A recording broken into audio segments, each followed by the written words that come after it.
Hi, my name is Robby Swift. I've been competing on the PWA tour for 25 years. I've been in the top 10 of every discipline, in the top 3 of 3 of them, sponsored by Pride and JP, and I'm going to be retiring next year. It was just like black in front of me, and I was like, oh, you're not going to meet your new son because you were surfing. What an idiot. That was what went through my mind. Like the lifeguards were like, what do you want to do? I'm like, I don't know. Just maybe go to the hospital or something. It's much more professional now. It's much harder to do well in the events, and the reward is much less, which is a bit sad to see. It's the most brutal day of windsurfing I've ever done, for sure. The second island one, yeah. There were just these 2 English boys that shouldn't even be out there, and then one of them was naked. It was brilliant. But I definitely missed the opportunity of that high. Like, you cannot get that from anywhere else. It's impossible. Quickfire, tea or coffee? Coffee. Favorite discipline? Waves. Favorite place to sail? Cloud break in Fiji. Favorite person to sail with? I'm going to say Ricardo Ambrosino. Do you pee in your wetsuit? Sometimes if I have to and it's cold. Most organised person on tour? That's probably Browsino. Least organised person on tour? Ricardo, not on tour, but there you go. Have you ever turned up to the airport on the wrong day? I have not turned up on the wrong day, but I have turned up and found that I booked my flights for a different day. Have you ever got to an event and realised you forgot a piece of gear? Many times, including this one. And how many times do you go to the bathroom on the morning of a contest? I poop like 5 times and I pee constantly. I actually wet myself all day. That question was specifically from Brow. That was okay, there you go. Oh, that was a good one. Normally we start at the start, but I think we're going to pick it up as you have some pretty big news to share. Do you want to go with it? Yeah, I mean, it's not really news. I just decided I'm not going to compete next year. I think I've been having a lot of fun doing it for a lot of years. I just want to try and do something different. You know, I've never really done the, go and travel around to locations in the summertime, which is when there are good swells, like in the Pacific. We've been to Fiji a couple of times, but to compete. So I kind of want to go and do that for a few years and, just do what I really love rather than doing the same thing over and over. I really love competing too. It's fun, but it's been 25 years now. So I feel like it's time to try and do something different. And I think it's going to be fun. We talked about you stepping off tour last year, actually, when we were in Pozo. Then Rocco saw it all, decided he wanted to have a go. You came back again. What made you decide that now is the right time to stop? I think one part is that my contract's actually ending anyway, so I'm not going to have, I don't know what I'm going to have a contract next year, but that's part of it. But the other part of it is just that it's just so much that goes into like preparing, and like this year actually hasn't gone as well as I was hoping it was going to go. But there's so much time and effort goes into getting ready to go and compete in those events that I just feel like it's dragging me away from other stuff. I'm doing the distribution of Pride and JP in Maui now, which is also really exciting and fun. And then I'm like driving for 5 hours to go sailing for 2 hours to do like 2 double forwards, maybe like 5 times a week. And it's just not a productive use of my time when it's not really what I'm like aiming at, like, okay, in the past it was, and it was like all consuming and that was fun. But now I kind of feel myself over there. I'm thinking like I should be doing something else now. So it's just a slow feeling that's come over me. And I still obviously enjoy competing. I'm still going to enjoy watching it. And when there are events in Maui, I'll do them. If they do the one in Fiji again, I'd like to do that. And I wouldn't mind going to Chile. It's not like I don't want to do it. I just don't want to dedicate my whole life to only doing that one thing, and I don't really see there's so much point in it anymore for me. You've been on tour for 25 years. It's been a hell of a career. Let's start at the beginning. Wikipedia says that you were named after Robby Nash. Is that true? That's funnily half true. Yes, Mum, I'm actually named Robert. Because Mum wouldn't let Dad call me Robby, I think, because from England it wouldn't be a proper name. But then they've always called me Robby, yeah, kind of because of Robby Nash, and I think it kind of like fit in pretty well. So, yeah. So do you come from a windsurfing background? My dad was, well, not so much anymore. He still would like to go windsurfing, me and Rocco, but he's had a few operations. But he was a fanatical windsurfer, since before I was born. And then just got more passionate about it since I ended up liking it too, and we used to do everything together. So yeah, my brother windsurfs too. My mum unfortunately doesn't. She had a bad back, so it was hard for her. She windsurfed a little bit, but she did get dragged around a lot of windsurfing locations by us. So yeah, definitely a windsurfing background. So you've been windsurfing basically your whole life. How did you get into it? Where did you grow up? Where did you go to school? What was childhood like as Robby Swift? So I grew up in kind of near Maidstone, close to Sevenoaks, like a little village called Offham, kind of between Sevenoaks and Maidstone. And I went to school first at New Beacon and then at Sevenoaks, which are kind of, you know, strict and difficult schools, I would say. But we chose Sevenoaks after New Beacon because we went, there was Tunbridge or Sevenoaks as the choice. And I remember I was really proud of my dad for this, that we went first to Tunbridge and the headmaster was like interviewing us, but my dad was kind of interviewing him too. And he said, you know, my son's really good at windsurfing and want to be able to maybe take Saturdays off to go to windsurfing events and things like that. And he said, oh no, absolutely not. We only do real sports here. My dad just stood up and went, I've heard enough. We're out of here. And we walked off. And I was like, this is the best interview ever. It was so cool. But the headmaster from Sevenoaks was really supportive and they let me go take time off. And I actually did my Latin GCSE at Formula Youth Worlds in Murcia. Like the teacher actually came there and sat with me and made sure I didn't cheat at my Latin GCSE. So like that was how, you know, involved they were with helping me to do to follow my career. So that was cool. And yeah, we did go to school from like I think 8 until 5:30, 6 days a week. So it was a lot of school and not that much windsurfing. So I was desperate to go windsurfing whenever we could go on holiday, and we used to go to Lanzarote in the summer for holiday, and that was where I did most of my windsurfing.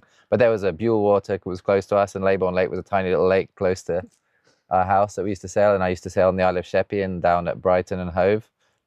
Once I got my driving license when I was 17, I used to be able to drive more down there because Dad was obviously working and couldn't take me, but I would go like straight after school in the summertime and just get one little hour sailing in quickly and then sit in the traffic and almost fall asleep driving home every day. But yeah, I was pretty obsessed with windsurfing that whole time. So you basically grew up the whole time in the UK. When did you go to Maui for the first time? I won a contest. There was this Maui Ocean Academy school, and I'd seen it in the magazine, and I showed it to my dad, and he was like, "Yeah, sure, I'm definitely going to let you go to that thing." And then there was this contest called the Super 8 in France. Well, it was a European slalom contest with the final in France, and I was like, "Dad, look, the first prize is 3 months in the Maui Ocean Academy," and he's like, "Oh, cool, yeah, if you win that, you can go." And that was for under 18s, but I was 15. And I wasn't even in the under 18 category, but in England, they let me do it. The under 18 one, and then I won the English one, and then I went to the final there, and they didn't also want to let me do it because I was not under 18, I was under 16, but they did let me, and then I did win it. So I got to go to, yeah, for 3 months to Maui, to the ocean. It was the first time I got to Maui. I landed there on my own and just got to that airport, and I was 15. I was just like, wow, this is rad. It was pretty cool. And Luke and Levi Siver's mum and dad were running the school there. So I got to meet Luke and Levi, and Baptiste Gossin was one of my best friends. Alex Mussolini was there, Florian Young. Yeah, it was a really cool group of people, and we just had school was 8 until 12 in the morning, and then there was 2 buses. One went to Kanaha, one went to Keep, and that was your choice of the day. Like that was all you had to choose. It was pretty cool. It was pretty fun. I had my 16th birthday there, and it was at can't remember which. It was one of the spring Maui events. And I qualified to do the PWA one there in the waves, which was super cool. Then I lost my first heat, but that was like a big moment for me. And it was cool that it was my birthday and everything. And that was when I first went there. And then we went there a couple more times. My parents came at the end. And then I kind of moved there when I was 18, right as soon as I finished school. So was that PWA event your first, or was there another one? That was probably, I don't know if that was the first or off island. There was one in Ireland. There was the Prince of the Lake that I did. That was probably the first, or maybe in Italy. Not sure. But then there was the one in Ireland where Francisco and Robbie Nash were sailing. I remember that one. I don't know if that was my very first one or if the Maui one was the first one. I can't remember. It was a long time ago, but it was all around about the same time. So you were doing waves in Maui. You were also racing. Yeah. How did you manage all of that? All the different disciplines? I first got sponsored because of racing, because I was British champion, and then I was a youth Formula World champion and youth slalom world champion. I think that was 1999. So then Neil Pride sponsored me. I was sponsored by AHD at that time. And then at one of those events, Martin Bradner, who was the brand and manager of JP, came to see me, and he's like, "You should be sponsored by us for doing other stuff too." And then I was doing freestyle. Oh, and I think it was at that Greece event that I was doing Spox and stuff, and that didn't really exist back then. And so then that was a big jump, and I got to go to the Maui photo shoot and become kind of a part of their team right from the beginning. And Jason sort of took me under his wing too and helped me a lot with everything, which was cool. Yeah, it was a lot of stuff to do at that time. My dad used to drive me around Europe. He would drive from like England, had to drive 24 hours to Croatia to go compete. I'd forgotten my masts. That's one of the first times that I forgot equipment. He wasn't very happy with me when we got all the way to Croatia and I hadn't just put the masts in the van that he'd driven me in. But yeah, that was funny. Yeah, I thought dropping my bag off, leaving my coat last year to come to Sylt was bad enough and getting my mum to drive to the airport, but leaving your mask. I've left my passport at home, had my dad had to go back and then drive back again. He would always drop me off really early so that there was time to at least drive all the way home and then drive back again in case I needed something. Yeah. So how did your competitive career evolve across all the disciplines? Kind of what was the timeline? Where does freestyle fit in? Where does supercross fit in? I liked freestyle more. Like I started out actually even doing the RYA youth camps and stuff with long boards, with dagger boards, the Mistral, the Keeps, and all those kind of things. But I always used to take my short board and like want to go on my short board sailing, in between the practices or whatever. And then when freestyle came around, I think it was like we went to Cabaretti. I think I was 15 to do a racing event. And I did kind of went in the adults thing, but then I did freestyle and I had a freestyle stuff there with me. And in that heat, I did my first ever spot. And then I won that one. And then I was like, I love this. This is really cool.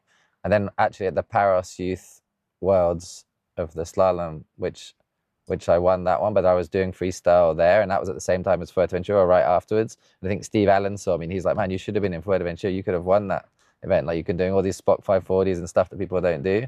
And then I went and started doing freestyle and pretty much met Ricardo actually at in Austria. And that was where we both met. And then we both kind of started doing freestyle together. And then we met Cowley and all those guys as well. And it was really fun at that time. It was everything was new and like different for us. And we were traveling around all together, like really young. And yeah, it was pretty good fun. So then that was freestyle. That was the main focus for a little while. But then we all really liked waves. And I started doing kind of well in the waves, and I stayed in Gran Canaria for 3 months between Vargas and Pozo. We had an event in Vargas there before, and then after that, I did really well in that one. I got to the losers final. I got to semi-final. I got beaten by Vidar Jensen, and then I beat Jonas Ceballos in the losers final, which was like incredible at that time because he was like the man.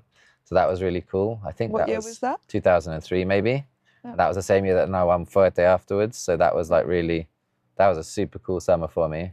But unfortunately, and then the next year, right? And then I got third in the waves the next year.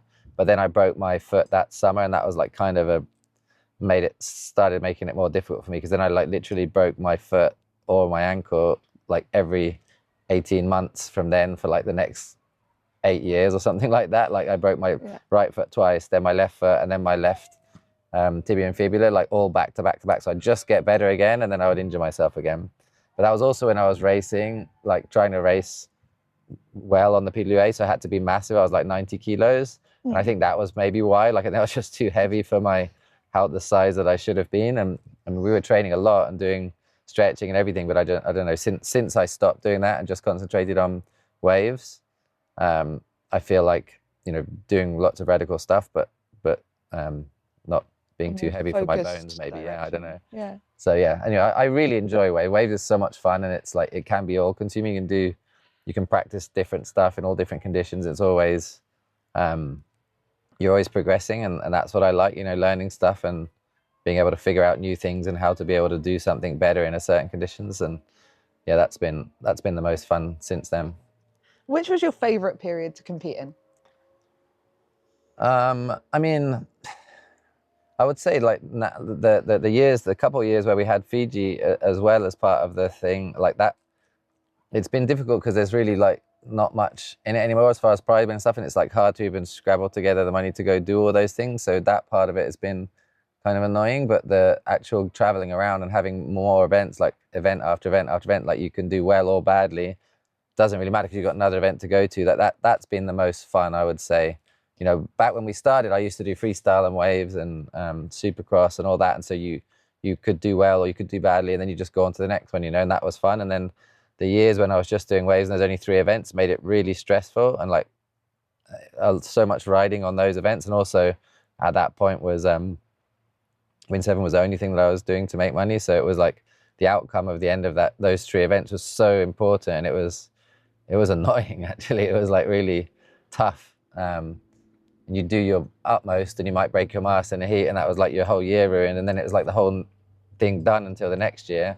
Now we have lots of events that you can go to, and they're in some quite cool places. I mean, I wish we could get the one back in Fiji. That would be great, because that was amazing. Like to have Fiji, Chile, Maui, and Gran Canaria, Tenerife, and here. I mean, it's just like and Japan, actually. Japan was cool. Unfortunately, the years that I went there with the wind wasn't that great, but yeah, it was a really global wide tour. And if it could just be that plus like the prize money and stuff that there used to be that made it that you could go to events and actually break even, then that would be ideal.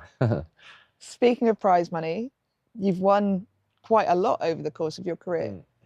Which year do you think you won the most, and how much did you win? Definitely the year of that Gran Canaria good result, and then winning Fuerte, and I got 3rd in the Supercross there, and back then it was 55,000 euros just for the men's side, only split between the top 16. So you got a lot like for doing well in the events, and it was awesome. I don't know how much it was, but it was definitely fun. Ben Prophet said he thought he remembered you earning around 10,000 euros just for winning Fuerte. Fuerte was 10,600 euros, I think, which was about $17,000 at the time. Yeah, it was great. Yeah. That year it was probably like in the 30 or 40,000s maybe for the just prize money, which was, you know, then it was cool. You could actually save, and you could buy. I bought a little apartment in Maidstone after like 3 or 4 years, and that was like the start of trying to do stuff outside windsurfing to like have a backup, you know. Yeah. And it was possible, and it was cool. And I was 19, and I was actually earning money to save and do stuff with it. Whereas now it's like it's a little bit sad, because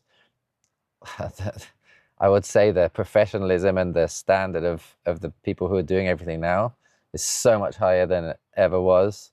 You know, maybe everybody doesn't have paid coaches like we maybe used to, because no one has any money to pay anyone to do anything. But the standard and the self-control of all the people, and then they go out there every day and they're doing their own training, and they're doing, working towards stuff. And there's so many people, like, I feel like now there are 10 or 15 people who really make a huge effort. I'm just talking about the waves now. In slalom, there's way more, but it's much more professional now. It's much harder to do well in the events, and the reward is much, much, much less, which is a bit sad to see. And I hope that it will change, because, if Rocco or Felix or Brow's kids or any of the other kids want to do it, you'd hope that there might be some reward for the amount of effort that they put in, Like I see Marino and I see Liam and those guys, like they do put in an awful lot of effort, and Mark Perret, and it would be nice for them to get rewarded. Yeah, no, I totally agree. What do you think we need to do to bring the money back to windsurfing? I don't know. It's a hard question. I mean, I think that the path that we've gone down of having more events, making it more global, is for sure more attractive. I think there just needs to be some kind of system behind to do things like this, what you're doing, and to generate general interest in it, and to try and get it out on TV so people see it, because so many sports that seem like kind of niche sports, but they do have money in them. And our sport is a sport with people who actually practice it are very wealthy people, and you'd think that there'd be something, and they all would love for the sailors to do well as well. Everybody that you speak to, they're like, oh, you only get that much, how can you go to those events and like first prize is 2,000? Like, it seems crazy to everybody, but it is like that. So I don't know, like, I think it just needs to, I think it's going in the right direction. I think having a global kind of tour with thousands and thousands of people entering, overall, right from the beginning to the top is a right thing to do. And I just think, it's in its early teething stages, and hopefully there'll be somebody that can help sell that to sponsors, and then it can get bigger and better again, because it doesn't need much, like all the pieces are there. It just needs to be connected. Can you talk me through the budget of a pro windsurfer? Like, how much does it actually cost to do the tour? I mean, versus how much can you earn from the sport? It depends where you live. Like, we live in Maui, so we have a bit of a skewed I mean, how much costs your tour? If you want to be a pro windsurfer, you should be just going windsurfing all the time and not having to do another job. So if you live in Maui, you cannot. Nobody can. It's impossible. Maybe some people who live in Europe and don't have very many monthly expenses could. But, you know, just traveling, if you have to do 5 events and you have to leave Maui, like the plane tickets are almost $2,000 every time. The excess baggage is probably 1,000 round trip or 1,200 maybe. And then you're going to have to stay somewhere. So it's going to be $4,000 or $5,000 per event without any kind of luxuries or anything. It's just eating, going to the event and sleeping. So that's 25,000. And I don't know many people who earn 25,000, to be honest, from their sponsors. And then at the end of the year, you might get gear that you can sell. So that's probably how most of the sailors at the end of the year kind of recoup a little bit of money, is by selling the gear. So yeah, it is a pretty difficult situation at the moment for people. Like I'm doing it because it's fun, but I do other stuff as well. And I think quite a lot of other people are doing that too. But it's definitely not a career that, like, my dad let me not go to university to do this. I don't think that would happen now. I don't think it would be wise, honestly, not to go to university now to try and do it in the way that it is now. But maybe it will improve in the future. When I made that decision, people were earning $500,000-$600,000 a year at that time, which is probably like 2 million now, and it was absolutely worth you know, giving it all to go for that shot of doing that, you know. So that was why I made that decision at that time. And yeah, it's gone very much the other way now, but it would be nice if it could come back. I mean, it has kind of gone that way in other sports too. I think things have dropped off, but it's dropped off very radically in windsurfing. It sounds like you were fairly wise with your investments with your prize money, but do you ever have any reckless spending?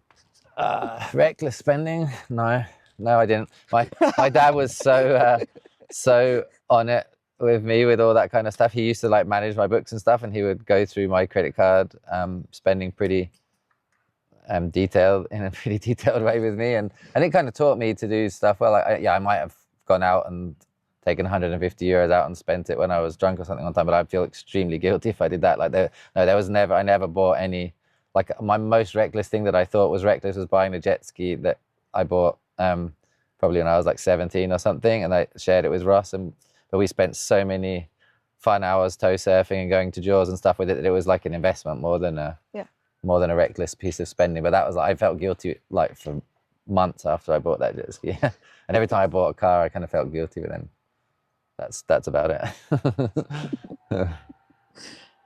Let's move on to injuries. Mm-hmm. You've had your fair share. Yeah. Talk me through them head to toe. So my first injury, which was like devastating, was right after I came third. I was here where I got the third place result, and I was like, yes, I'm like going towards like trying to be world champion. That was like really like all I used to think about at that time. And then I went to Maui, and I was tow surfing with Ross, actually, that we just spoke about, the jet ski, and it was nothing. It was just like not even that big of a wave, and I just went backside and like hit it and came down, and as I landed, like the white water jumped up, and it made my front foot jump up, and I remember John Sky was with us too, actually, and then they wanted to keep surfing, so they just drove me to the beach at Baldwin and like chucked me on the beach and let the lifeguards deal with me, which is really funny. Not that funny at the time, but yeah, that was, so then they carried on tow surfing, and then like the lifeguards are like, what do you want to do? I'm like, I don't know, just maybe go to the hospital or something. So then I went to the hospital and they did x-rays, and then it was back then, it was a Liz Frank injury, which is kind of famous now. People know about that from windsurfing, but back then it was very often misdiagnosed. So they did the x-rays, and they did kind of suspect it, and they made me do the weight-bearing x-ray, but then there was a few different doctors that said, yeah, it's a wide enough gap that you should be operated, and a few that said it'll probably heal on its own. So I had literally 3 months in a cast, and then 1 month in a boot, and then learning to walk and like gently learning how to sail again, but it never really felt that great.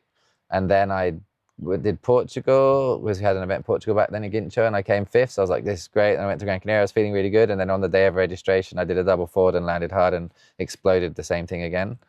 So that was like 9 months probably after I'd done it the last time.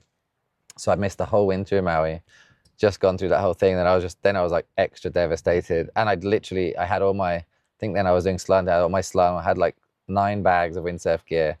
there and a broken foot, and I was just like, this sucks. And then I went back to England and I had an operation from a really good surgeon at the London Foot and Ankle Clinic, and he said, yeah, you should definitely have had it operated on the first time. But then it had like arthritis already setting because it had, you know, not healed properly. So then he had to like fuse a big part of my right foot. So I have 5 screws in there still. Like the first 3 joints of my right midfoot are all fused together, and then the first 2 metatarsals are also fused onto them. So it's like a big plate of non-moving bone in there. But it felt so much better when I first got, like, I first hit the boot off, and then I got in the swimming pool and I like walked gently in this pool like you have to, and I'm like, oh, it actually feels okay now. So then I was like, okay, this one is going to get better now. And then it got better, and then I had I think I got back to 3rd again 2 years later in 2009, and I was like stoked and it was awesome. And then I had my house in Chile and everything was like fantastic. And then Mum and Dad actually came all the way to Chile to go. We were going to go skiing all together. But there was a massive swell, and I was like, let's just go to my house quickly. Like, we were supposed to go straight to the mountain and go skiing, but I'm like, let's just go to my house and I'll just go tow surfing in the morning because there's going to be big waves. And then I was like trying to pull into a barrel, and as I went to get under the lip, the wave like squashed down on me, and it did the same thing to my back foot. So I broke my left foot that time. Same Liz Frank. I knew exactly what it was that time because I'd done it before. So we didn't get to go skiing. We just had to go to the hospital in Santiago, and then I flew back to England and had the same surgeon operate on that one again, did it properly. So that one was another 9 months off the water, but it was fine. And then like 2 years later, I was in Gran Canaria again, feeling like really good, like getting ready for the contest. Same thing, I think it was the day of registration. And I went to do a 1-hand 1-foot back loop, and I was going to crash. So I like let go and threw my gear away, but it just fell straight down. And I landed like right on my sail with my foot, and it twisted my foot so far around that it snapped the bottom of my my tibia and pulled it so far around that it broke all these Mason nerve, whatever, the ligaments in between, whatever it's called. And then it snapped my fibula as well. So that was painful too, crawling over those rocks, and had to go back to England, same London foot and ankle clinic. Thank you guys. Fixed me up again, awesome. And that time was really cool because I got this boot called the Vacoped or Vacoped, like. And this surgeon was like, look, because I wanted to be ready to compete in Denmark in 10 weeks. And he's like, there's no way that you're going to be able to do that. And he said, well, there is maybe a way. And that would be that we don't ever put a cast on you, and you be really careful. You don't ever step on it, but I'll let you like keep doing elastic bands all the way. So like straight away, I could do elastic band stuff all the way through, and then like cycle on the stationary bike inside. So I was like 10 days that the stitches were healing. That was it. Yeah. But it was with all the screws and everything. He's like, you cannot mess this up because it will mess it up properly. But it got better, and I was able to compete in Denmark after 10 weeks, which was pretty cool. He was like, there's no way. And then when I did it, he was like, this is unbelievable that we've actually managed to do this. Like, he didn't really want to do it necessarily, but he thought it was worth trying. And now I think they do that a lot more. They don't put people in casts anymore. So I was able to do Denmark, and I did actually beat Brown in that one, finally in one heat. Not very often that happened in my life, but yeah, and I think I got 3rd in that one. So that was really cool after going through so much stress with injuries. And then since then I've got lighter and more flexible, and tried not to injure myself anymore. Yeah, I don't want to do that again. Have you stopped going sailing on registration day in Gran Canaria? Actually, I was never supposed to go sailing on registration day in Gran Canaria because Scott Sanchez was our coach, and we were never supposed to go sailing. He would actually want us to have 3 whole days off before events, which I cannot do, but I do have 2 days off now before events, and try and take that part a bit more seriously, because rest is also part of training, which is something that I don't do that much. Sometimes Sarah asks me in Maui, like, so how many days rest did you have this week? And I'm like, this week? And like, it's been about 40 days since I haven't gone sailing or surfing or done something like that. And she's like, yeah, no, that's why everything hurts. You need to have a rest. Before we move on to what you now do for training, talk to me about competing on painkillers, because it's the guy said you've done one more. Yeah, that was that's one I forgot about. I broke my toe in the first heat of the double that I'd lost in the first round of the single in Gran Canaria. And then I was trying to put my foot in the strap when I'm getting out of the shore break, and my little toe was like pointing out sideways, and I couldn't get it in the strap. So I taped it up, and then I was taking painkillers all day that day and all day. I think I did like 9 heats and got back to 4th, which is pretty cool. But then it was much more painful for Tenerife, like a couple of weeks later. and that was really hard to sail on Tenerife. But yeah, that day I competed on painkillers. Would you ever do that now? I mean, sure, yeah. If you can do it, if you're there at the contest. I don't think it was going to make it any worse. It was already broken, and it was just taped to the side of my foot. Does it mess with your head, or like the psychology of things when you've had so many injuries to then go back and do those moves for the first time? For me, it hasn't made any difference. I don't know. I forget about things, and I don't. All the times that I've done it, I've always had good physios helping me get better, and they've always said like if you can do 80% on that leg of what you can do on the other leg, it's fine basically. And I've never tried to do it before it was like that. So like once it's fine, you know. And then, I mean, it's just unlucky when you hurt yourself. So no, I mean, maybe for a little while I had a bit of a thing about doing 1 hand, 1 foot back loops, but not for very long. You said you've been training with Scott Sanchez. Yeah. You also train with Sarah Hauser. Yeah. 2 very famous coaches in the windsurfing world, 2 quite different approaches. Yes and no. I mean, we ask Sarah to do different stuff now just because, you know, we're sort of aiming more at like flexibility and range of motion and things like that, and trying to stay light a lot of the time, you know. So, yeah, with Scott we did more Olympic lifting and stuff, but we also did all kinds of range of motion things and strength at the end of the range of motion. So they all have the same kind of base of ideas, and I think, you know, everything comes from the same train of thought. It's just, yeah, we're just doing different stuff at different times. I mean, it was really fun doing the stuff with Scott. Like back then, it was extremely like cutting edge. Like we used to train really hard. Like we used to go, sometimes I would go cycling for like 2.5 hours before the gym, and then do the gym, and then like go home and have like a bunch of eggs and protein shake and maybe have a little nap, and then go sailing. I'd keep any video us, and then have a rest, and then sail again. And then he would like prick our finger and test our blood oxygen level, and then we do VO2 max testing, and like it was really, really cool and really high end. Like that part of it I really enjoyed, and it was fun to see how far you could kind of push yourself. And then also on the water training, he was one of the first people to use like videos, and then getting together and going over the videos, and you'd watch like how Jason's bottom turn's different and what he's doing differently, and break down every step. And then in the gym we would do those same movements that we're trying to get ourselves to do on the water. So that was really cool. And then he would also mess with us and get us like take your out haul off, or put your straps in a different position or something like that. Then you have to go out and do heats against each other, and your gear would be set up weird to try and mess with your mind to kind of bring on real world possibilities of what might happen in the contest. So that was really fun and really cool to experience. And I honestly would like to keep doing that, or to have carried on doing that for longer, you know, because it was really, really interesting and cool to work with someone like that who had so much experience, because he came from Olympic skiing training background. He skied in the Olympics himself, and he was his own coach in '84, in the year that I was born. So he has a lot of coaching experience, and it was fun.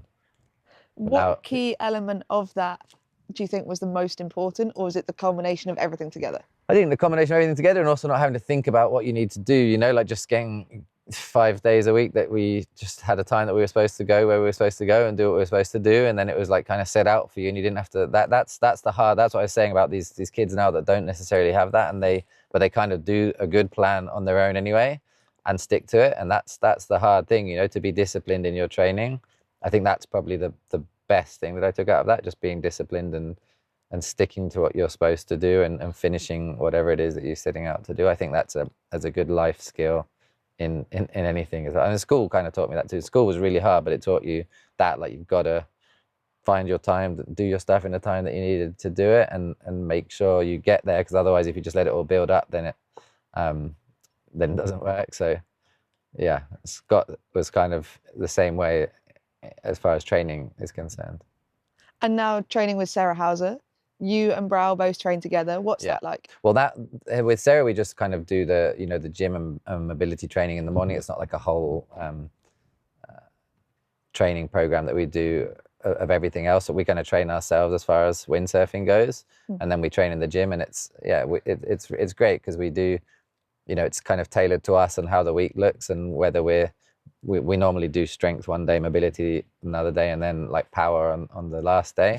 But if it's, you know, if it's going to be really wavy and we're going to kill ourselves, we might switch it around and And then, you know, if we soar in one place, then we'll do something specifically for that. So it's really nice because it's tailored training to how we're doing and how we're feeling and what events we have coming up. Like now for here, we did a lot more cardio training, a lot of beach running and stuff, just because, you know, here it's very, you need a lot of fitness. And then before the Canaries, we did a lot more strength training to try and get like bigger and stronger, because you hit yourself on the water a lot more and you kind of need to be strong. So it's cool to have someone to guide you through that as well. Do you think it helps that she's a windsurfer and she fully understands the demands of the sport? Yeah, it definitely helps. And Scott was a windsurfer too. Scott was a really good windsurfer. So yeah, for sure, you need to be, you need to know about all that stuff if you wanna train people who are windsurfing. I think it's really helpful. What one piece of advice would you give to this next generation coming through? What piece of advice would I give to them? Specifically around the training side of stuff. Around the training, I think strength in the end of your range of motion is extremely important. Like as far as like for me, I think the training, it's just to try and be ready to compete, but also to not get injured, if you know what I mean. So like where you get your injuries is at the end of your range of motion when you're weak and tired, you know, like that's kind of how it happens. So working on that, you know, in the when you're tired and you're exhausted at the gym, like trying to be at the end of your range of motion and then keep the strength in your muscles, then that's probably the most important thing, I think. Moving on, big waves. You've been tow surfing a lot. You've chased some of the biggest waves in the world. Which one's your favorite? Well, Jaws for sure is my favorite. It's like, as far as big waves go, I'd say like the safest probably, because, you know, there's everybody out there. We always take somebody doing safety for us on the jet ski, but it's like literally you can sit in the channel with an anchor and the waves will never get you. It's like, it's so perfect and breaks in the same place every time. And also, it's not just your safety person there. There's also like loads of other people there. And I mean, it's definitely it's extremely heavy wave and it is dangerous. But as far as those big dangerous waves go, it's a nice one with lots of people who are experienced there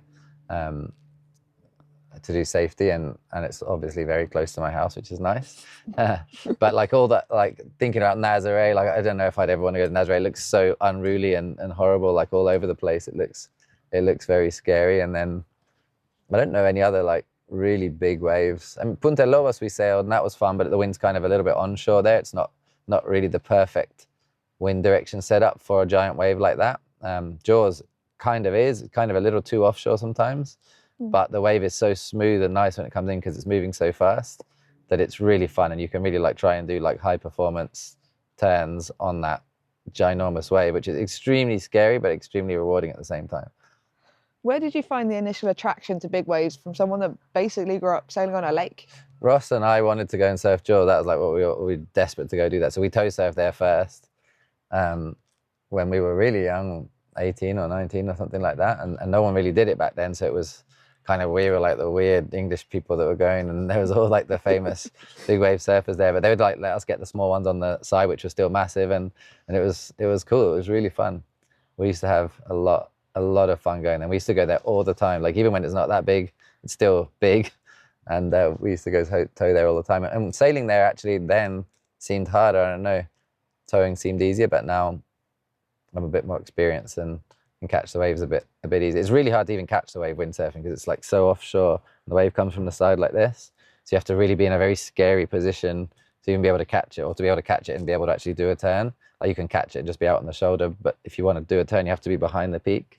So it's scary and it's hard. But now I like windsurfing kind of better because I can actually get the big ones. When it's just tow surfing, like there's a lot of other people in line before you to get the big ones. But windsurfing, it's fun. You get the really giant ones, and it's definitely a thrill and adrenaline rush. And I'm always a bit scared before and not sure if I want to go. And then I get there and I'm like still not sure. I'm like, you just got to rig up and go. And then once you get one wave, I'm like, oh yeah, this is really fun. Have you ever felt like your life was genuinely in danger there? When I was like normal surfing, not tow surfing, paddle surfing, I had like 1 second. It was right before Felix was going to be born. And and I like took off on a wave, and a friend of mine who unfortunately passed away a couple of years ago, surfing, he was deeper than me, and he was like, oh, and he was just telling me that he was there, like he didn't mind, like I dropped in and I was just could have gone with him, because he said that, I went up and I kicked out, and as I kicked out, there was just like black in front of me, and I was like, oh, you're not going to meet your new son because you were surfing. What an idiot. That was what went through my mind. And that was actually the last time that I went paddle surfing there, because it really freaked me out. And I did get held under the water for quite a long time. But it wasn't that bad. Like, if I'm really honest about it, it was like, I think I counted to like 17 seconds, and then I was up, and then I had like half a breath, and then maybe another 10 or 12 seconds. And then someone got me on a jet ski after the next one. So it was okay. I read somewhere that you had a crash when you were windsurfing and you got caught inside the boom. Oh, at Jaws, yeah, that was gnarly actually. I forgot about that one too. Yeah, that I do have a video of. I bottom turned and I went to cut back, and it kind of did like wanted to do a tacker almost, like the fins spun out, and then I like fell on the thing and kind of somehow got wrapped up inside the boom. And then I was going over the falls with my gear, and I landed, and as I landed like on the mast, like the mast foot broke luckily, and it kind of like the board went away, because I think with the board as well, it would have been really super horrible. And then I was free, and yeah, that was actually a pretty bad pounding as well. That was the first time I ever pulled my vest. Bro likes to pull his all the time, but I like to save money because those cartridges are expensive, and I try not to pull it. But then I was like, I'm pulling that vest. I'm like, oh, this is fun. I remember that still. I was excited when I came up that the vest had worked. What do you think about when you're underwater? 17 seconds is a really long time. I just count. I just try and like be calm and just stay like this and just count. Like, it's pretty violent under there. I remember one time we were tow surfing on a really giant day. We were tow surfing, me and Ross, and he pulled in, and then he had a Quicksilver jacket. That they weren't inflation vests back then, and with 2 straps and his board shorts, and he was completely naked, nothing. Like, I went and got him, it was nothing at all. He just had everything ripped off him. It was so funny. There were just these 2 English boys that shouldn't even be out there, and then one of them was naked. It was brilliant.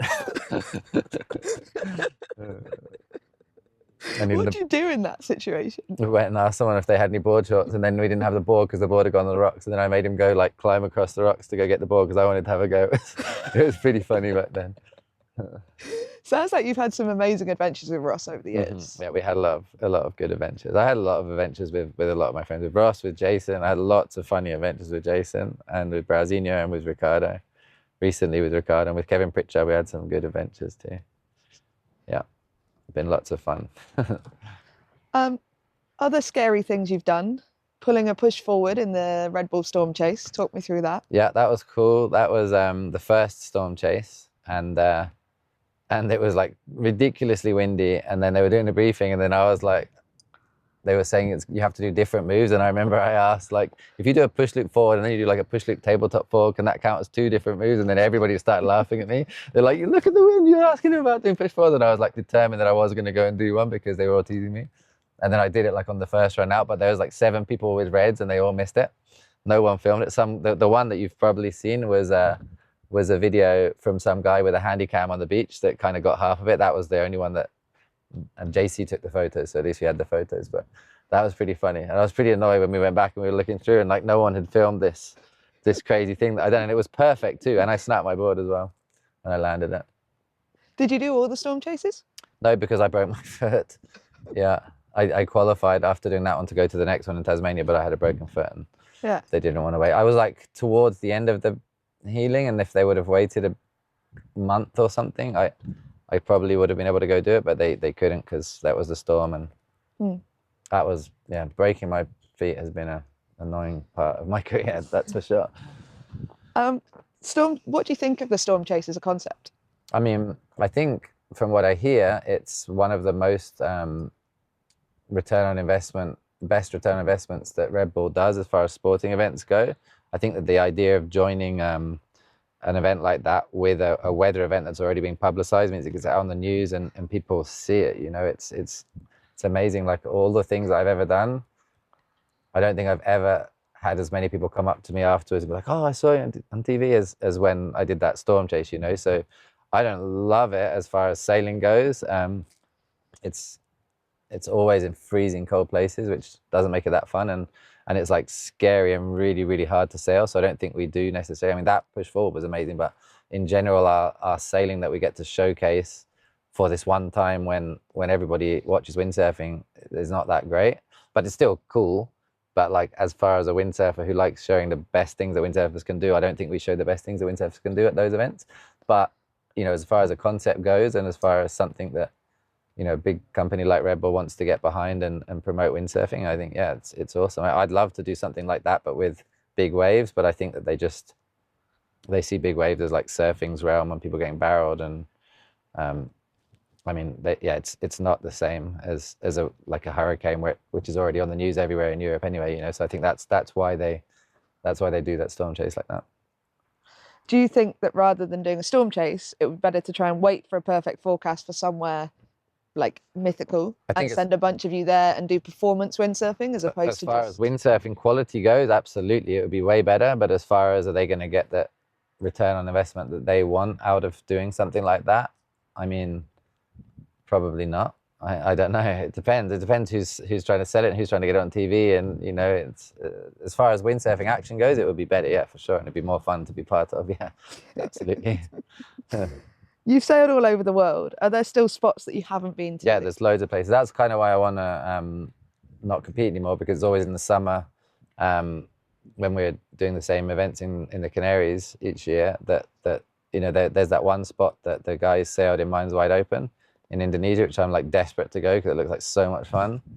And I'm sure there's plenty of places in Indonesia, and I would like to go. I've sailed Cloudbreak already, but I'd like to go back there and sail there again, but on a giant swell like that one that Brow and Jason sailed.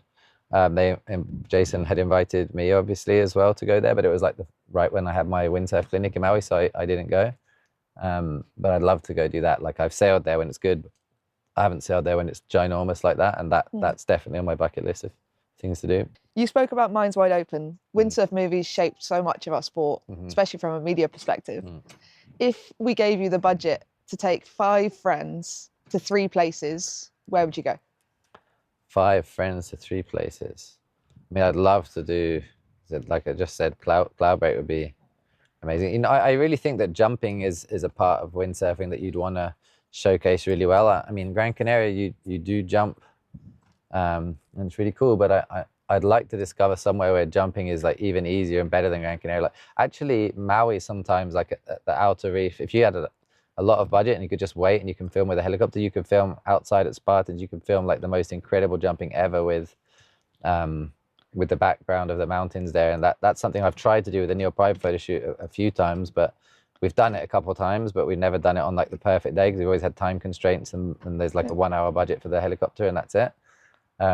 So, you know, I'd probably say, yeah, Cloudbreak. I would go to Cloudbreak on a giant swell. That would be super cool.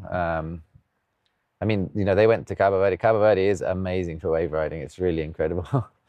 And I don't really know of any other place that's starboard tack that's better than that and looks better than that. But then I would like to do jumping. So you could probably just do the jumping in Maui, like I said, with a helicopter from the background, or the helicopter from the front, looking back at the mountains, filming from really low and filming at outer specs with the big waves and strong wind. It would look amazing. That would be cool. Who's on your crew? I would definitely have to go along. You're one of them, yeah. And then there's 5 more people you can take. 5 more: Brauzinho, Ricardo. Probably, who else would I take? I'd probably take Mark, Antoine Martin, and Marinito. What a crew. Yeah, it would be fun. So a mix of kind of... I think you've got to have Antoine Martin there, 100%. Yeah. Because he's wild, and that'd be really fun to see. And then the other guys are just, everyone's really good. And everyone from that group is going to do nuts, crazy stuff. Yeah. We want to see it. I would really like actually to have 6 people because I'd like to take Philip. And I think if Spartans on Maui was port tack, I think he would be the number 1 on the list as far as radical, incredible, showing what windsurfing can be done. Because yeah, I think of all the jumpers in the world, he's probably the best. If it's especially if it's port tack, I mean, he can jump on starboard tack too, but like his jumping on port tack, if you found that same setup on port tack, I'd put him there for sure. What do you think it's going to take to see, like speaking of Philip, to see him do stuff like a triple forward? Well, I mean, I think something like that, like you see him try it in Gran Canaria, it's really not that easy to jump in Gran Canaria, to be honest. It's hard. It's kind of onshore. The waves aren't very big.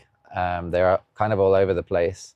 I mean, he knows how to jump up in the air really amazingly with just the wind from the sail. But if you gave him that, that's what I'm saying. If you gave him that at Spartan Reef, but with port tack, you know, with a big wave, but it's kind of not offshore, not side off. You know, side off, you cannot, it's too hard to do those kind of things. It needs to be a little tiny bit of onshore in the wind and like a big wave that you can see it coming from far away, that he'd be able to do a triple no problem. It's just, that's why I say it's really hard to find that setup, you know, like that's why we've not done it so well at Spartan Reef. I've had the budget for a few years and the time, but trying to pick the day where the wind's in the right direction and the waves are from the right direction and everything comes together and it's sunny, it's quite hard. Like to get a really good day of jumping windsurfing is extremely condition specific, and it's very difficult to find like the absolute best day ever, you know. Like you see people do good jumps, but it's kind of hard, you know, a lot of the time. You know, the best place that we actually ever jumped, I think, was in Handstorm in Denmark. The day that I think Brauzinho learned how to do push forwards, and Ricardo and me as well, all on the same, because Cali could do them before. And then those two learned it the day before, but I hadn't gone because I'd been competing in the event and I was tired. I didn't go. And then I was so annoyed all night long that they'd both learned how to do it. And I was just desperate for the wind to still be there in the morning. Then it was still like 3-7 weather. And I went straight and tried one straight away the first time, the first run out. And I was like, tried like 20 on that first day. And like the push forward is a move that you really don't get many opportunities to try. You know, it's really, in the year, I can probably say 5 or 10 days when I do them. And that was like, you could just do them like all the time there. So that actually probably be a sick place to do the jumping part when the conditions are right. And I think the conditions happen right there more often than other places. Handstorm's a pretty sick spot. I mean, if we do another Red Bull Storm Chase, that's the location. So it is? Yeah. Oh, yeah. Well, I mean, I would like to do that, yeah. As long as it's not too cold. The last time in Ireland was so cold, it was like kind of miserable. So even being a Brit growing up in the cold, life on Maui has changed you? I don't think anybody likes the cold that much, even if they are from England. I think they'd prefer not to have the cold, to be honest. It's fine to be cold when you have clothes and stuff on, but when you're wet and it's like your hands are freezing, it's not that much fun. So yeah, no, I mean, I can still go in cold. I just don't like it that much. Like Chile is pretty cold, but I don't mind because the conditions are so good and the air's kind of warm. It's just when Ireland was like -3, snowing. It was like 60 to 74 knots. And like between snow and hail, it wasn't even necessarily snow. It was like the hard little hail balls. And it was not fun. Like we were in the car and it was frozen and you had to go for your heat and you're just like trying to decide whether to wear gloves or not. And then you couldn't hold the boom if you had gloves on. It sucked. Is that probably the most brutal day of windsurfing? That was the most brutal day of windsurfing that I've ever done, for sure. The second island one, yeah. Yeah. What's it been like living such a long period of your life out of a suitcase? I didn't really think about it until the time of COVID. Like when we stayed in Maui, I was like, whoa, since I was 15, I think we calculated I'd never been more than 3 months anywhere. And most of the time I hadn't been more than like 1 month anywhere, you know. It was just like traveling. And then it was actually kind of nice to be just home and not going anywhere. That's the first time I really felt like I was really at home in Maui, you know, because I lived there forever, but I was only ever there for like 3 months of the year. And then I spent the whole year there, or 1.5 years, whatever. So I didn't really know anything else. And now it would be kind of fun to stay at home for a little bit longer, maybe, when I go back. But I'm sure I'll get like an itch to go somewhere at some point. But yeah, I think you just get used to whatever it is that you're doing and it's just normal. And what's life like on Maui these days?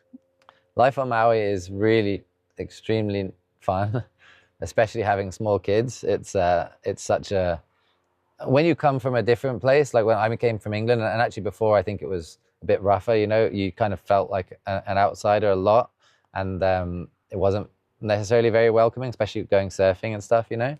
But now that I have the little kids that go to the beach, they're like, those same people are there and they kind of, they're fine with me now, but they're like really protective over the kids. Now I kind of understand why they don't want just 1,000 random people coming in and like driving fast through the part where all the kids are running around and going surfing and maybe not knowing what they're doing and running the kids over. So it's like, now I see a different side of it. Like people aren't as rough and violent anymore as they used to be anyway, but people do still tell people to stop driving fast pretty strongly and not run kids over and stuff. But I see it now, like I can go pick my kids up from school and just drop them and they go surfing. They're 8 and 10, they go surfing on their own at Hokipa.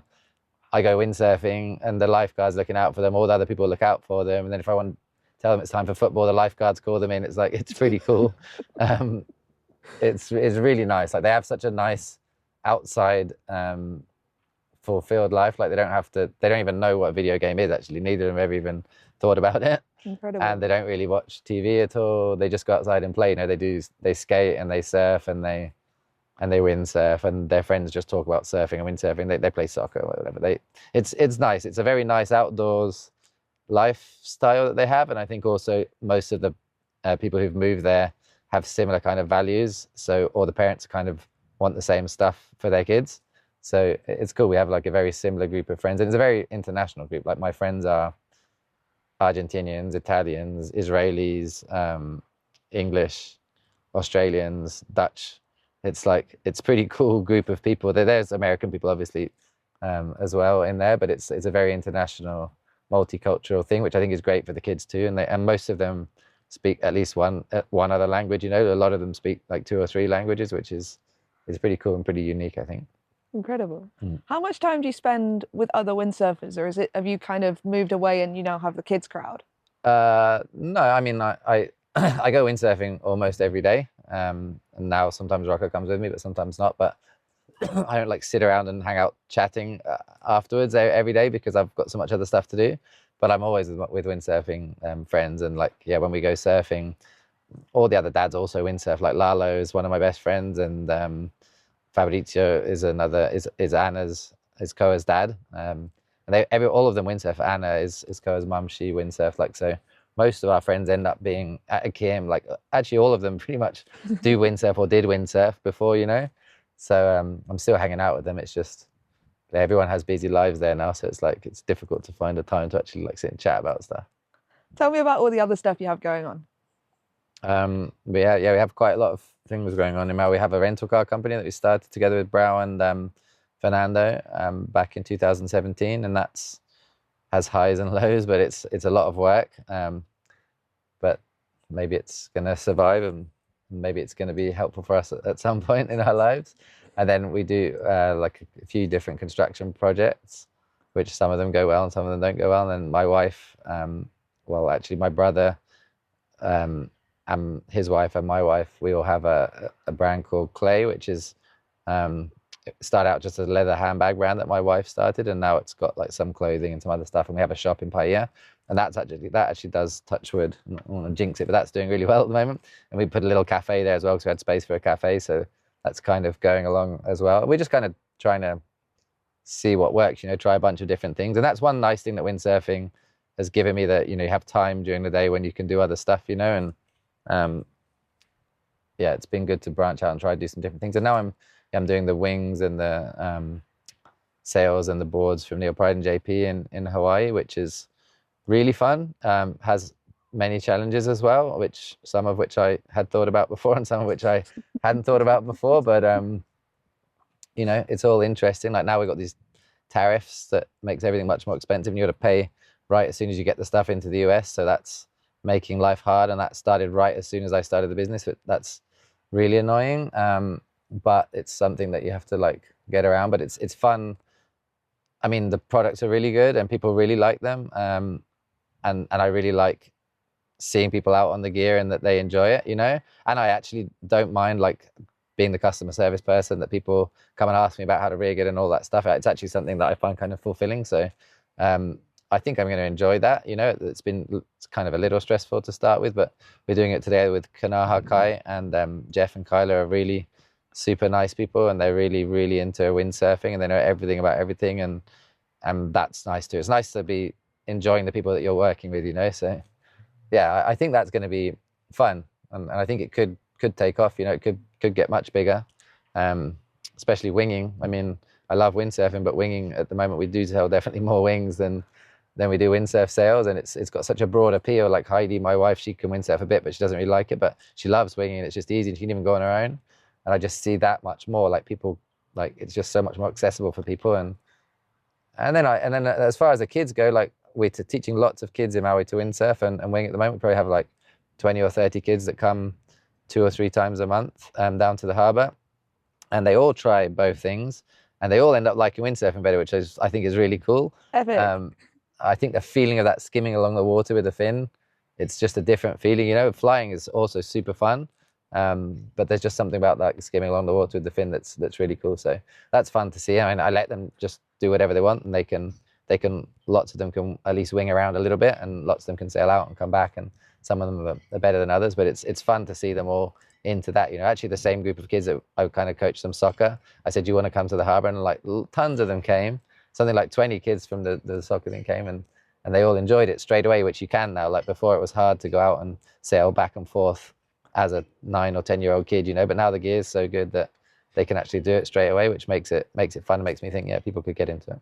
So is there a good grom scene coming up through Maui? Kind of, yeah. I mean, the hard part is the price of everything, you know, like I see them loving it now because it's all like my gear or Kanaha Kai's gear, or other parents' gear, and it's just a fun little toy. But then, yeah, obviously when you get to be having to buy your own stuff, it's going to be a serious barrier for getting into. But I mean, I think that the brands who are Maui also help out the young kids who want to do stuff, and like I certainly do sell them stuff super cheap, and I think it's just, yeah, it's gonna get better. There haven't really been a resurgence of young kids since the kind of generation of Kai Lenye and Connor Baxter and Zane Schweitzer, you know, and it's such a cool place and so easy for them to go. Like Rocco called me today and he's like, oh, I went windsurfing. I wasn't even there, so he went windsurfing with my neighbor and his son, and I'm like, that's so cool that he's going on his own, you know, already. And like if that starts happening more, and then, you know, they really enjoy it when they go there and they go out together. They need friends that do it. That's the thing. So if they have a little pack of them that are good enough to go out and do it together, that would be really cool. It was really awesome seeing Koa coming over and joining the tour as well. Do you think we're going to see more of them, or is it just so expensive to get over there from Maui? Well, Koa he's got a great thing going on with Nash and with Hurley, and I think he is somebody who, he also speaks 3 languages, really personable, like he's like a young kid that is going to go far whatever he does. You know, he does, I think they're kind of like steering him towards wing foil racing, even because it's going to be in the Olympics, but which is also cool. You know, if you go do an Olympic program, you learn so much about training, and you learn so much about having to dedicate so much time and effort to doing something, that I think it's only beneficial and doesn't take away from the other stuff that he likes doing. He loves surfing. He's a really sick surfer, amazing surfer. He's won the Maui surfing events at his age, which is really hard to do. And obviously he's a really good windsurfer. He's a really good winger, good stand-up downwind foiler. You know, he's good at all that kind of stuff. So I think Koa is somebody who is going to become a proper waterman, you know, like he's already going down that path and he's got the support that he needs. Which is cool, and hopefully there'll be more kids like that coming out of Maui, because like surfing is really the focus. Honestly, like we have probably 7 surfing events as part of a circuit, and then there's more surfing events. And in Rocco's age, which is the under 12, there's sometimes 48 kids in that age group, and then they have under 10, under 12, 12 to 13, like all the way up. It's massive, but there's so many of them that there's barely any of them are going to end up making it. You know, they all think they're going to make it, but it's going to be hard. But as being a waterman, I think it's better odds, you know, and the more of them that kind of see that and get into it, they can kind of branch out and do other stuff, which, you know, I think it's nice to let them see there's that opportunity, not just a one focused surfing thing, because the surfing is like trying to be good at tennis or something, to be honest. It's so competitive and so difficult. And I think the beauty of windsurfing as well is there's so many different disciplines within just the one sport of windsurfing. Yeah, exactly. And it keeps developing too, you know, the foil racing. For me, it's the most interesting thing ever to watch, you know, and you can do it in really light winds, and you're able to film it really well now with the drones. So I see that as having a huge potential too. You know, you see the sailing boat, like all the, you know, the big sailing boat races, they have so much money, and it just needs to be marketed in the right place. Like no one's ever going to buy an America's Cup boat, but they still manage to get the money, you know, like not that many people are going to go buy a foil windsurfing racing gear setup either, but that doesn't have to be the driving force behind whether the sailors are actually able to make money or not, you know, like I think that needs to kind of be realized, and hopefully somebody will run with that. Yeah, the guys are heading out racing now. Yeah, no, it's beautiful. See, it's like a beautiful sunny day, almost no wind, and they're flying around. It's like it's really opened up. Like you'd never go fin racing in that way. Never, no way. And I think it's really opened up a whole extra part of the sport. Yeah. If you hadn't been a professional windsurfer, what would you have been? That's really hard to say. When I was a little tiny kid or small, we used to live on a farm and I wanted to be a vet. And I did like that. Maybe I would have been a vet. That would have been funny. I like animals. Otherwise, like all my family, my family has a roofing company in England. My dad and my older brothers, they run my dad's old roofing company. And I probably would have ended up doing that because they were successful, and it's just a totally different life. It's not something that I wanted to do. But actually in Maui, I do construction, and I do enjoy it. I find it fulfilling too. So probably now, like if I had to stop, couldn't do anything else, I'd end up doing that. What's your favourite memory from your time on tour? Favorite memory from my time on tour? I don't know. I don't really have any favorites. It's been horrific. No, I've enjoyed all of it. I actually, some people don't like events, but I really enjoy events. I like going to events, and I really do hate losing like everyone else does, but it hasn't tarnished it for me that I'd say like it. Oh, I've had a bad experience. I really enjoyed all of it. I mean, winning Fuerte was amazing. It's kind of sad to go back all the way to whenever that was, 2003, and say that was the highlight, because I don't think it necessarily was, but it was like a real highlight that I actually won something. I thought I was going to win loads of more things, and then whatever, one thing and another, and I didn't win another event, which is annoying, but there's still time. What will you miss the most about the tour? I mean, I like my friendships that I have with all the people here. I like chatting with all the young people and seeing like how motivated everybody is.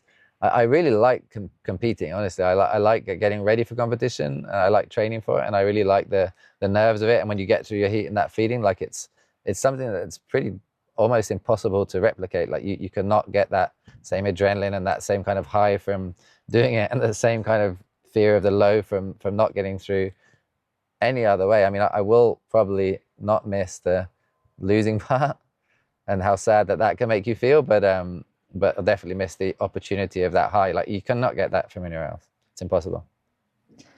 And last question. When you're old and telling your future grandkids about your windsurf life, what stories will you tell them, and how will you describe this period? I'll probably... like the Jaws ones are always kind of cool. Like all the big wave ones are kind of just ones that stick out in my memory. That's actually somewhere you can get that high from as well, but that's a scary way of getting that high. And I'd probably just tell them about how much fun I had training and trying to improve and trying to learn certain little tricks, and how long and difficult it is to try and perfect something that you can never really even perfect, because that's the fun for me of doing of practicing and keeping trying to do something is that it's always changing. It's not like you're trying to do something on a skate ramp that's exactly the same. You know, it's like the gust is a bit different. There's a little bit of chop in front of it. The wave's big, the wave's small. It's just such a varied setup that you have every time, that it's just never-ending learning, basically. And that's the fun thing, I'd probably tell them. Amazing. Robby, it's been a pleasure. Thank you very much for your time, and enjoy retirement. Thank you very much. I shall. Probably see you here next year. No, I'm just kidding.